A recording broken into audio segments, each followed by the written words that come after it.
Kami je yang ada dekat jalan tu. Kiri kanan jalan tu memang gelap gelita je. Sayang, terus lagi ke? Jauh lagi ke depan? Bang. Kalau ikut Waze ni, terus lagi je. Jalan terus lagi bang, jalan terus lagi. Jadinya setelah kita orang ni drive. Suami saya lah yang drive kan. Drive. Dah hampir 10 minit dah berada dekat dalam jalan tersebut. Kami dah mula rasa tak sedap hati dah. Dan kami dah mula pandang sesama sendiri. Tapi husband saya ni masih lagi teruskan perjalanan. Sebab dekat Waze ni kata dah tak jauh lagi dah untuk kami nak sampai ke destinasi.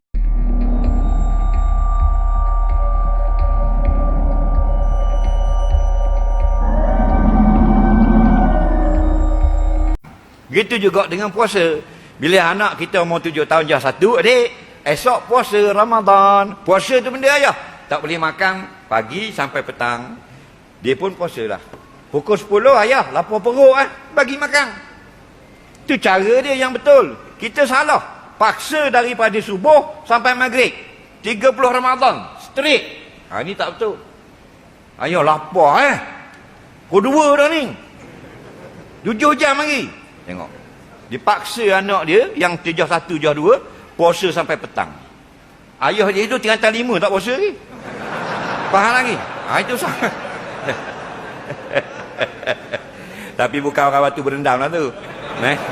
Tu orang Kuala Sungai Baru.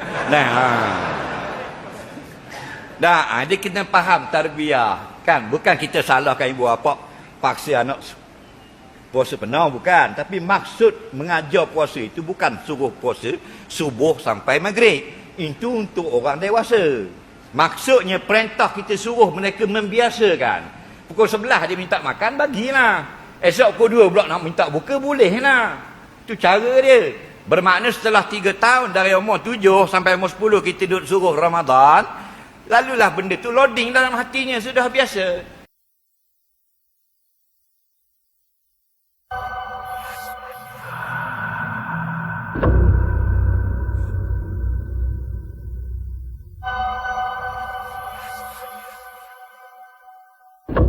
Assalamualaikum warahmatullahi wabarakatuh dan salam sejahtera kepada anda semua. Selamat datang ke channel Kisah Seram Malaysia.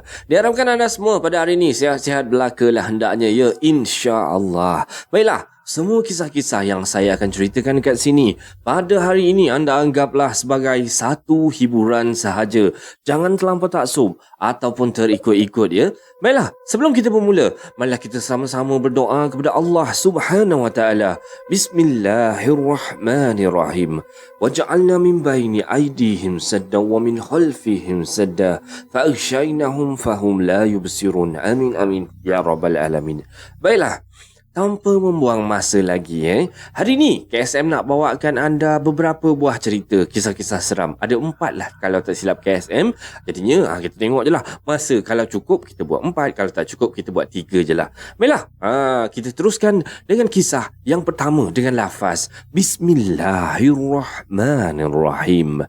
Hasbunallah wa ni'mal wakil. Cukuplah Allah sebagai pelindung kami.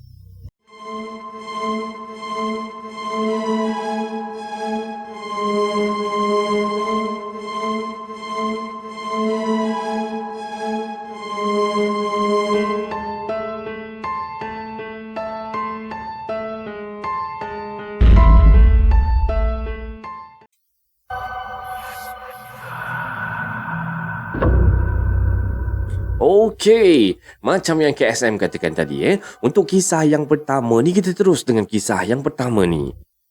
Saya Emilia dan saya nak cerita tentang pengalaman saya sesat dalam kebun kelapa sawit. Dan kejadian ni berlaku pada tahun 2000 lah. Dan saya ni kerja sebagai seorang tukang inai pengantin. Dan pada suatu hari itulah, saya ni dapat job dekat sebuah kampung dekat dalam daerah di negeri Perak sana.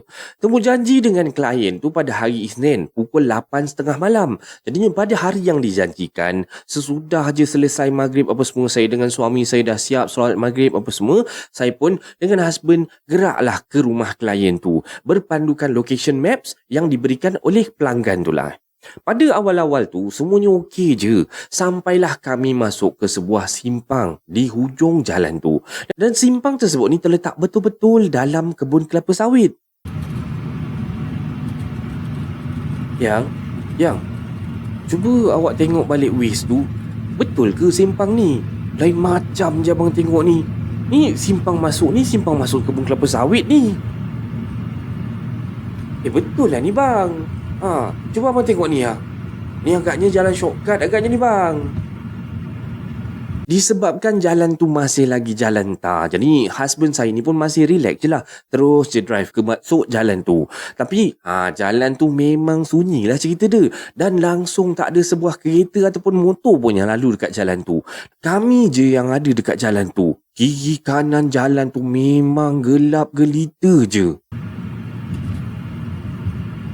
Sayang, terus lagi ke? Jauh lagi ke depan? Bang. Kalau ikut Waze ni, terus lagi je. Jalan terus lagi bang, jalan terus lagi. Jadinya setelah kita orang ni drive. Suami saya lah yang drive kan. Drive. Dah hampir 10 minit dah berada dekat dalam jalan tersebut.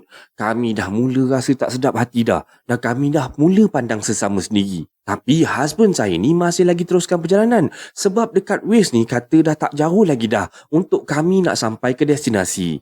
Dan akhirnya kami tiba di penghujung jalan, di mana jalan tar tadi ni dah jadi jalan berpasir dan jalan batu kerikil macam tu. Dan depan kereta kami hanya nampak jalan yang berkerikil je dan juga pokok kelapa sawit.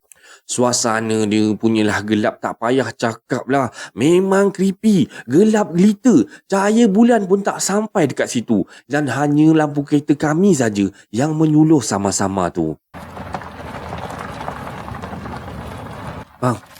Bang, kita patah balik jom bang. Sayang tak sedap hati lah. Itulah tu. Abang pun sama juga ni, rasa tak sedap hati dah ni. Kita patah balik je lah. Cuba awak call klien awak tu. Kata kita lambat sikit sampai. Mintalah dia tunggu kita dekat mana-mana. Nasib baiklah dalam kebun kelapa sawit ni ada line kan. Saya pun call lah dan explain semua dekat klien saya tu. Dan klien ni suruh kami patah balik. Dan dia akan tunggu dekat sebuah kedai makan dekat jalan utama tu. So bila dah pelanggan saya kata macam tu, kami pun berpatahlah balik. Masa husband saya ni dah ready nak buat U-turn kat situ, maps ni tiba-tiba berbunyi tau. Suruh kami straight macam tu lah. Dan dalam maps memang tulis lagi 200 meter ke depan je dah sampai dekat rumah klien tu. Kalau kami straight masuk jalan kelapa sawit tu, berani tak berani lah kan. Sedangkan kalau nak patah balik ni dan pergi ke kedai makan yang klien saya tunggu tu, mungkin akan ambil masa dalam 20 ke 30 minit lagi. Dan waktu ni kita orang dah fikir-fikir macam mana ni, dah dekat tapi tak berani pula nak terus kan. Jadinya kami pun nekatlah patah balik juga. Sebabnya langsung tak nampak apa-apa dekat jalan dekat depan tu tau. Memang gelap gelita. Seolah-olah lampu kereta ni macam dihalang oleh sesuatu. Okey. Dan ni dah masuk part seram dia. Masa kami nak patah balik tu, dah naik semua ke jalan tar tau. Dan mata kami tiba-tiba terpandang macam ada sekumpulan orang tengah mengintai daripada sisi arah kereta ni. Bukan seorang dua tau, tapi punyalah ramai. Memang nampak dalam sama-sama je. Tapi saya boleh nampak mata diorang ni dekat celah-celah pokok tu. Dan husband saya ni punyalah, walaupun dia lelaki, boleh sampai terjerit dia kat dalam kereta tu. Bila lampu kereta ni suluh dekat diorang, tiba-tiba diorang macam hilang macam tu tau.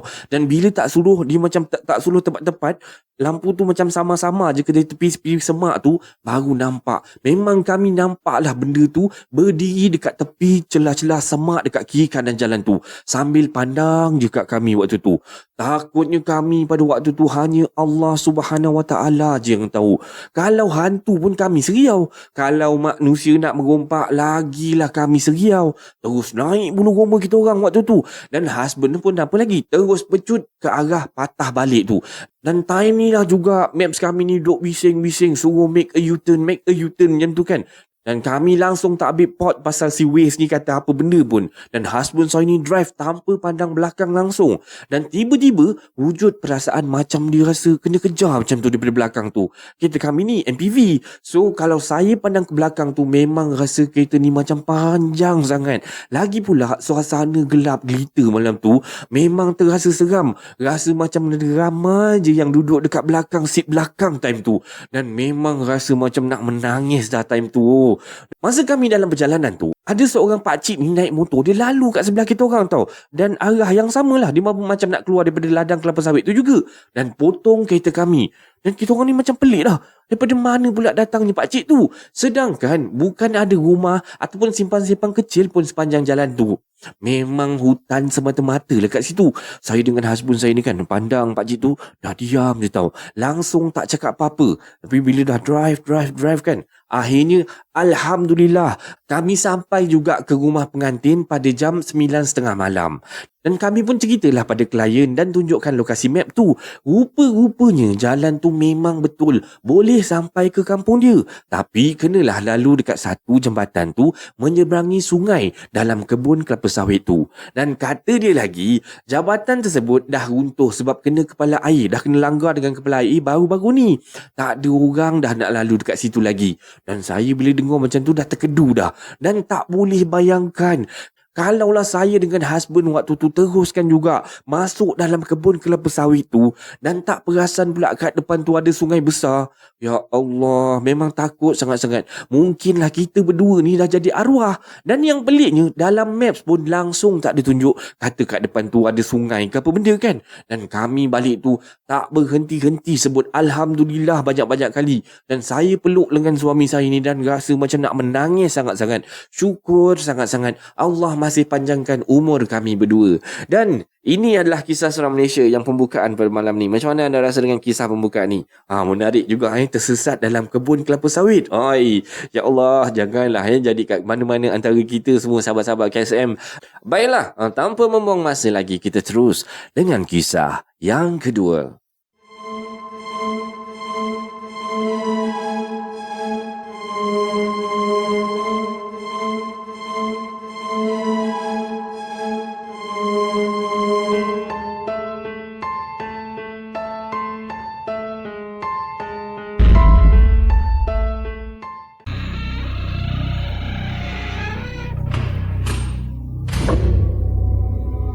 Okey, baiklah. Sampai kita ke kisah yang nombor 2 pada malam ni. Semoga anda masih lagi stay tune dengan KSM. Biarlah KSM dapat menemani malam-malam anda. Dah macam DJ radio pula rasanya. Okeylah, kita terus dengan kisah yang kedua. Assalamualaikum warahmatullahi wabarakatuh. Waalaikumsalam warahmatullahi wabarakatuh. Hai, nama saya Hafiz dan kisah ni berkenaan dengan kawan saya yang bernama Adam semasa dia belajar pada lewat 90-an di sebuah IPT di Johor Bahru. Dan Adam ni saya kenal daripada pusat jamming. Boleh tahan jugalah skill gitar dia ni. Banyaklah dipengaruhi muzik bergenre grunge. Dan si Adam ni pula, hobi dia pada masa lapang adalah mengumpul stem. Macam pelik kan? Ada lagi ke orang dengan hobi mengumpul stem pada zaman-zaman ni? Saya ingatkan dah pupus. Dan begitulah sedikit intro tentang si Adam ni. Okey. Dan dia juga, si Adam ni lah maksudnya, pernah juga cerita kat saya yang dia ni tinggal di flat luar daripada kolej sebab asrama yang disediakan hanya untuk freshie ataupun budak-budak semester pertama je. Kata Adam, hari tu study week lah. Sebab next week dia akan ada exam yang besar dan dia dah janji dengan roommate dia untuk study sama-sama dekat dalam rumah. Lepas keluar beli makan malam apa semua, dah settle makan-makan apa semua, dah solat isyak apa semua dengan roommate dia ni lah berdua. Dan dia pun mulakanlah study dia tu. Dan dia orang berdua je tahu pada malam tu. Dan mereka adalah student daripada course yang sama. Jadi senanglah kalau dia orang ni nak discuss ke, nak berbincang ke apa benda kan. Dan untuk pengetahuan anda semua, si Adam ni tinggal dekat flat tingkat 9 yang jaraknya 30 minit je kalau naik motor untuk pergi ke kolej. Dan kata dia, living cost dekat Kuala Lumpur ni nak tak nak kena sewa ramai-ramai. 7 orang dalam satu rumah tu. Rumah tu 2 bilik je pula tu. Dan sewa di charge berdasarkan tukarkan kepala. Satu kepala RM200. Dan kata si Saddam ni lagi, katil dia ni pula terletak betul-betul sebelah tingkap sliding yang terbuka besar. Dan dia study sambil duduk melunjur dekat atas katil. Manakala kawan dia pula duduk dekat meja study. Dan malam tu masa diorang tengah super extra fokus lah pada buku yang diorang baca ni, tiba-tiba dia terdengar bunyi loceng.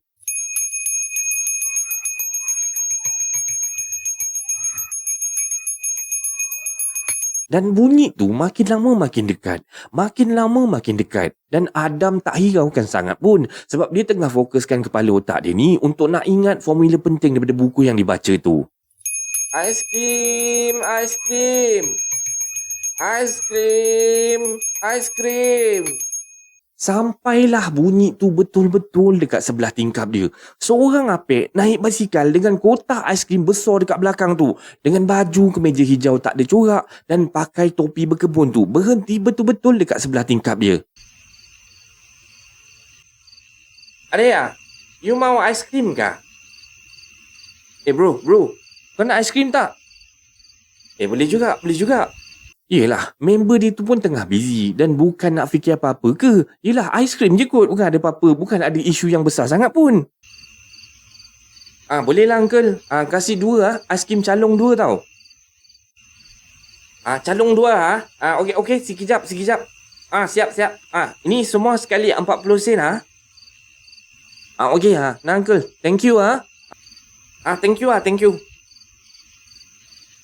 Dan masa ni, terus uncle tu pun gerak. So Adam ni pun sambunglah semula study sambil mulut dia menjilat-jilat, menggigit-gigit dan makan aiskrim yang lemak-lemak manis tu. Sampailah ke gigitan yang terakhir. Dan bila dia bangun nak cuci tangan tu, at the moment, dia berdiri je. Bro! Astaghfirullahalazim, terkejut aku. Apa hal kau ni? Kita kat tingkat 9 ni, mana ada orang jual aiskrim dekat luar tingkat 9? Dan waktu ni dua-dua dah terbelijak pijam mata disebabkan terlampau terkejut. Kawan Adam ni muntah on the spot dekat atas buku yang dia study tu. Habis semua keluar muntah berbau masam dengan air yang macam air banyak sangat lah. Dan Adam pun nak tulis keluar tingkap. Dan apek tu tengah baik je kan, duduk dekat atas basikal dan lambai-lambaikan tangan dekat diorang tu. Lepas tu dia sambung kayu basikal itu dan terus hilang pada kegelapan malam. Macam tu je hilang dia. Dan teruslah diorang berdua ni berlari-lari keluar daripada bilik tu. Lepas cuci mulut daripada kesan muntah apa semua, diorang terus duduk dekat hall je, tunggu member-member yang lain ni balik rumah. Dan muntah diorang tu pagi esok baru diorang bersihkan. Penyudahnya malam tu tak habis pun study, tak study pun, tidur berkelubung dalam selimut je. Dan esoknya diorang dua-dua ni demam. Sampailah ada roommate lain bawa diorang pergi Darushifa dan minta tolong pagarkan rumah ni sekali. Kata Adam, kalau nak ikutkan logik memang tak logik weh. Sebab penjual tu boleh terawang-awang jual aiskrim dekat tingkat 9 pula tu. Tapi time aku makan aiskrim tu, feel dia tu memang real. Macam kita makan aiskrim betul-betul. Sampai muntah ni keluar banyak air tu, seolah-olah macam air daripada aiskrim yang cair tu. Patutlah aiskrimnya pun harga 40 sen je. Mana ada orang jual aiskrim calong macam tu punya harga lagi. Dan sampai sekarang lah, kalau diingat-ingatkan semula, langsung tak masuk akal. Dan saya kata dekat si Adam ni, yelah kan, benda halus. Kau nak nilai daripada normal logik, memang mana datang logiknya. Dan pesan si Adam sebelum menutup ceritanya, jangan biasakan buka tingkap sebelah malam, especially apartment yang tinggi-tinggi tu. Dan jangan tidur dalam keadaan tingkap terbuka. Tu satu lagi jenis bahaya juga kata dia. Dan kalau tak diganggu makhluk halus, takut burung terbang tengah-tengah malam, terbabas masuk bilik korang, barulah mengelupur nak tutup tingkap. Dan sekian. Dan ini adalah kisah seorang Malaysia yang kedua pada malam ni. Semoga anda terhibur dengan kisah yang kedua ni. Sebab KSM masih ada lagi kisah yang nak cerita kat anda. So korang stay tune. Kalau ada iklan tu tolong janganlah skip. Alright. Okay, kita terus dengan kisah yang ketiga.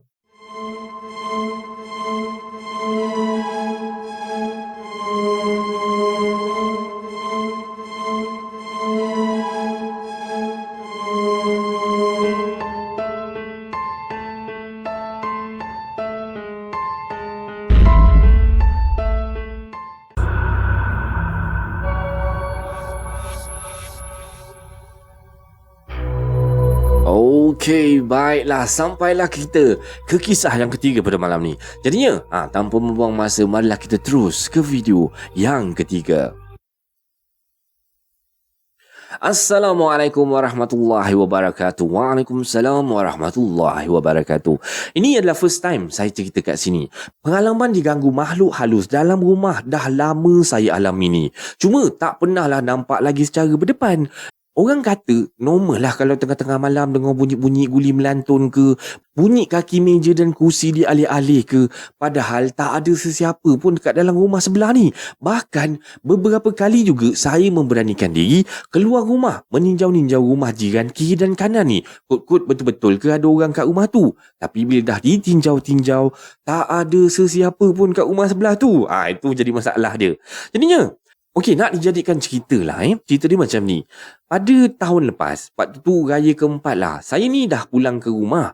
Niat hati ni nak buatlah sedikit rendang, nak masak-masak rendang untuk dibawa ke tempat kerja keesokan hari dia. Disebabkan dah tengah-tengah malam waktu tu, saya malas sangat nak keluar rumah, nak drive, nak pergi beli kerisik. Dan saya pun sendirilah buat benda tu. Sangai sendiri kelapa apa semua dan tumbuk kerisik sekitar jam 12 tengah malam waktu tu. Selesai menumbuk dan memasak apa semua, saya pun tutup api, cuci-cuci muka, cuci-cuci kaki apa semua, ambil wuduk. Sekitar 1.45 pagi macam tu, saya terus masuk tidur. Baru 15 minit je saya ni dekat atas katil kan, tergolek kanan, tergolek kiri lah, baru nak tidur macam tu kan. Saya terkejut tau bila saya terdengar sinki dapur ni melimpah-limpah bunyi air dia tu. Dan waktu ni sebenarnya tak beranilah nak jenguk, tapi tak nak kena pergi jugalah, sebab tak nak banjir pula dapur tu nanti. Dan saya pun bangun daripada katil, buka pintu bilik tu dan saya pergi ke sinki dapur tu. Bila sampai dekat dapur tu, saya tengok tak ada air pun, kering je, tak ada apa-apa pun kat situ. Ish, perasaan aku je kot. Dan saya pun masuk semula tidur. 10 minit lepas tu, saya dengar pula bunyi macam orang tengah drill dinding tu. Macam tu kan. Siapa pula lah buat kerja gila malam-malam buta drill dinding pula ni? Masa ni saya dah syak yang bukan-bukan dah. Dah rasa tak sedap hati dah. Saya cuba lagi pejamkan mata. Dan kali ni, saya dengar benda tu macam menumbuk-numbuk pula. Dan bunyi tu sama seperti macam mengejek-ngejek saya tumbuk kerisik tadi tu. Dan memang meremanglah bulu roma saya ni. Dan saya pernah dengar orang kata kalau kena ganggu macam ni, cuba kutuk dia ataupun cuba halau dia. Jadinya bila dengar, saya teringat pesan orang macam tu, saya pun cubalah. Oi, setan, pergilah jauh-jauh. Jangan ganggu rumah aku lah. Pergilah jauh-jauh. Dan bila saya buat macam tu, makin kuat pula bunyi ketukan tu. Dan saya dah dengar macam tu kan, saya dah makin menggigil lah. Saya buka surah Yasin pada phone dan sedar-sedar terlelaplah saya sampai ke pagi. Beberapa bulan lepas tu, saya dimasukkan ke ward selama 8 hari tau. Dan hari ke-8 saya dapat discharge lah. Dan balik ke rumah, pertama sekali saya buat saya dah pasang ayat Yasin dan azan dalam rumah tu. Dan malam tu memang lagi hebat ujian dia. Tepat pukul 1.15 pagi saya terjaga tau. Saya terdengar dengan jelas ada sesuatu yang tengah mengunyah dekat luar pintu bilik tidur saya.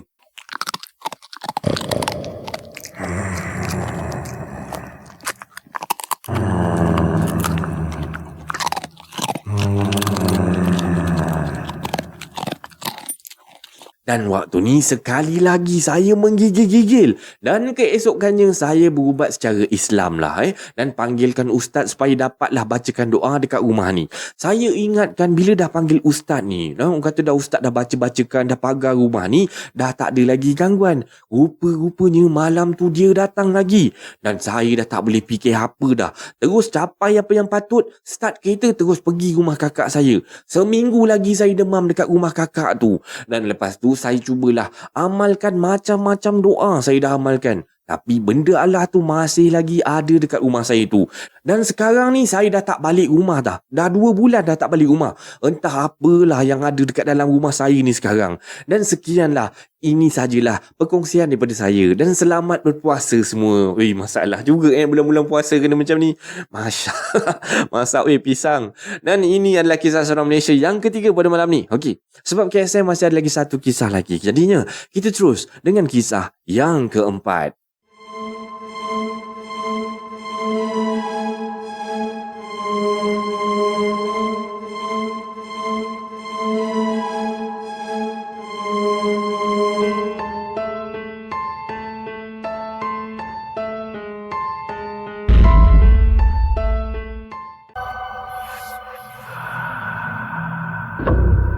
Okey, sampailah kita ke kisah yang keempat pada malam ni. Kisah yang terakhir pada malam ni. Semoga anda masih lagi stay tune dengan KSM. Semoga KSM dapat menghiburkan malam-malam anda. Baiklah, kita terus dengan kisah yang keempat ni.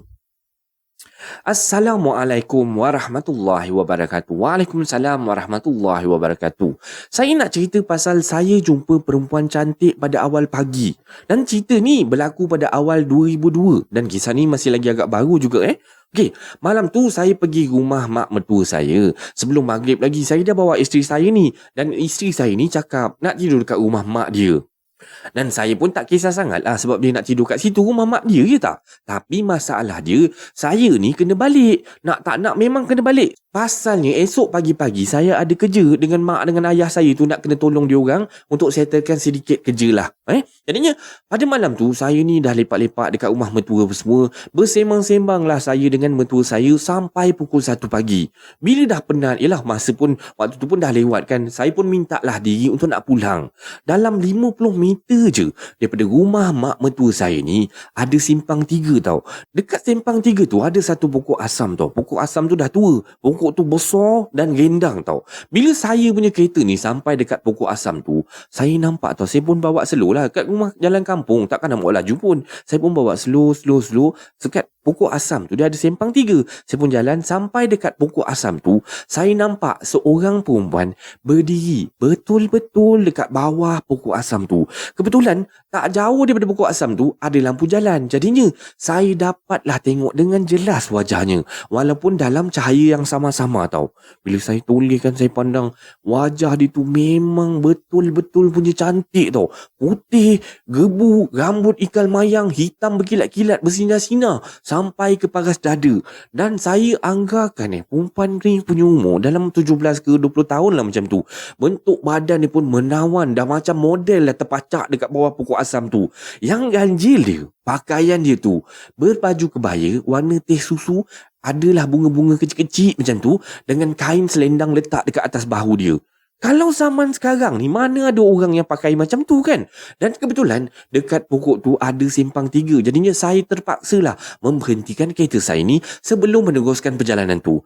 Dan bila saya berhenti saja kereta saya dekat simpang 3 tu, dia ni, perempuan ni tadi yang cantik tu, betul-betul dekat sebelah kiri cermin kereta saya tersenyum sampai nampak jelas lesung pipit dia tu. Dengan pandangan mata dia memang ya Allah, memang macam nak gugur jantung tu. Memang cantik sangat lah. Berdegup-degup jantung saya ni bila bertentangan mata dengan itu.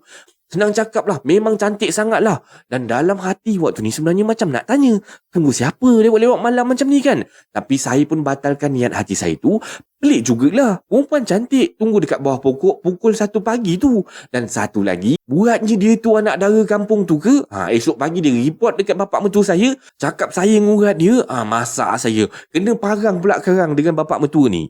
Dan perempuan ni kan, dia pandang je saya. Dia tengok je sambil tersenyum tau. Tapi dia tak bercakap sepatah pun. Dan saya pun waktu tu hanya balas senyuman dia lah. Nanti kalau saya tak balas pula, dia kata sombong pula kan. Dan bila jalan depan tu dah clear, saya pun teruslah masuk gear dan jalan. Dan dalam perjalanan pulang ni, saya baru je 5 minit saya drive ni, saya dah terbau wangi tau dalam kereta. Dan bau seperti bau bunga kemboja dalam kereta ni. Sudah. Dan saya jeling tau dekat cermin pandang belakang tu. Takut-takut kot ada benda pula yang menumpang kat seat belakang tu. Saya pandang-pandang, tak ada apa-apa pula. Dan saya teruskan memandu. Saya pandu. Tiba-tiba sebelah cushion saya ni, dekat sebelah seat penumpang sebelah saya ni, macam bunyi orang berdengkur. Dan waktu ni saya pun tutupkan radio kereta tu. Nak dengar betul-betul, nak pastikan betul-betul. Dan yang bunyi tu memang betul bunyi orang berdengkur. Dan bila saya dah matikan bunyi radio tu, memang jelas saya dengar bunyi orang berdengkur. Bunyi tu sebelah je dekat saya.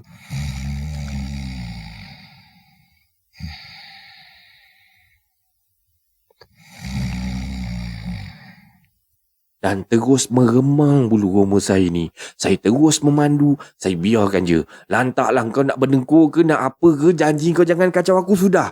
Dan sampai satu jalan yang agak terang lah dekat jalan tu kan. Saya pun parkkan kereta. Saya berhentikan kereta. Parkkan kereta dekat tepi jalan tu. Saya buka pintu sebelah kiri.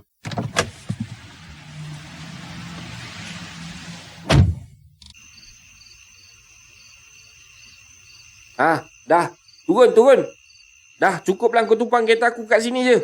Aku tak kacau kau. Kau janganlah kacau aku. Dah keluar.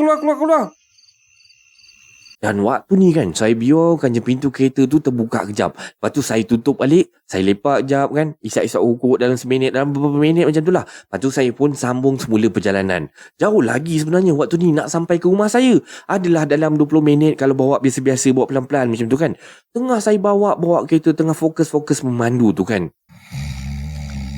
Astaghfirullahalazim. Ya Allah, bunyi lagi pula ni. Aku ingat, ya Allah, tak turun lagi rupanya.